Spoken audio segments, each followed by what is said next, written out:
Inkulubaphathiswa Oscar Mabuyane ibisoloko iphantsi koxinzelelo ukuba makathathe amanyathelo ngakuGomba sukela ngethuba evele phambi kweenkundla zamatyala.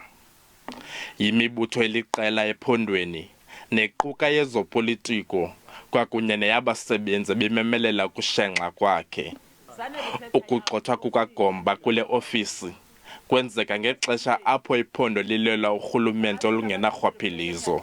Siyafuna ke ukuthi ke kubantu beliphondo namhlanje ndima apha ndizothi uMEC waphaya siyamsusa esikhundleni sakhe njengomphathiswa uqala namhlanje simnike nethuba lokulandela imeko ezifanelekileyo zokujongana nezityholo abekwa zona.